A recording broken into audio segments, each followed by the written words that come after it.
జకరియా తన భార్య పేరు ఎలిజబెత్ అని. వాళ్ళిద్దరట ఇలాగే మాలాగే దేవుని సేవ చేస్తూ ఉండేవారు. వారికి ఉన్నటువంటి యాజక ధర్మాన్ని బట్టి వారి కాలం వచ్చినప్పుడు వారు యాజకత్వం చేస్తూ ఉండేవారు.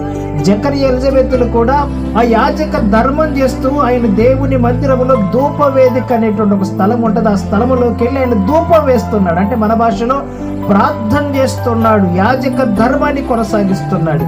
నేను అనుకుంటాను జకరియా ఎలిజబెత్లు వారి కాలం వచ్చినప్పుడు యాజకత్వం చేయడానికి వాళ్ళు యెరూషలేము ప్రాంతంలో దేవుని సేవ చేయ నిమిత్తం వెళ్తున్నప్పుడు బహుశా ఎంత మంది జకరియాతో మాట్లాడి ఉండొచ్చో, ఎంతమంది ఎలిజబెత్తో అడిగి ఉండొచ్చేమో, ఈ సంవత్సరమన్నా మీ జీవితంలో పిల్లలు కలుగుతారా, ఈ సంవత్సరమైనా మీ జీవితంలో పిల్లలు కలుగుతారని జకరియాతో ఎలిజబెత్ను తంటా ఉంటే మనసంతా చంపుకొని యాజకత్వం చేయడానికి వెళ్ళే వాళ్ళ జీవితంలో మనసంతా బాధపడుతూ వాళ్ళు అనుకునేవారు, ప్రభు ఈ సంవత్సరమైన మాకు మా యాజక ధర్మం చేయడానికి మేము వెళ్తున్నామయ్యా, ఈ సంవత్సరం మీరు మాతో మాట్లాడతారా, ఒకవేళ ఈ సంవత్సరం కలగకపోతే మరొక సంవత్సరానికి, ఇలా వారి జీవితంలో వృద్ధులయ్యేంత వరకు, ముసలి వారయ్యేంత వరకు వారు పని చేస్తూ యాజకత్వాన్ని మాత్రం మానలేదు. పిల్లలు లేకపోయినంత మాత్రం చేత యాజకత్వాన్ని మానలేదు.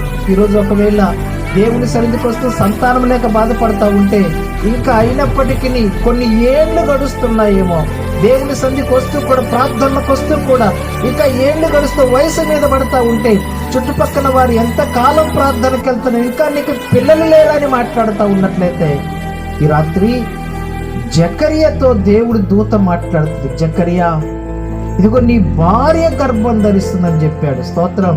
అందుకని రాత్రి వేళ ఒకవేళ ఈ వాక్యాన్ని వింటున్నటువంటి మీ గ్రామంలో ఎవరైనా సంతానం లేని వారు ఉంటే, ఈ మాటలు వింటున్నటువంటి మీలో ఎవరైనా సంతానం లేని వారు ఉంటే, దేవుని దూత మీతో చెప్పగలిగే మాట, మీ గర్భములు తెరవబడతాయని. ఒకవేళ మీ జీవితంలో వయసు మీద పడుతూ ఉన్నా, మూయబడిన గర్భమైన బైబిల్ చెప్పింది, తప్పకుండా ఆయన మీ జీవితంలో అద్భుతమైనటువంటి సంతానాన్ని కలగజేస్తాడు.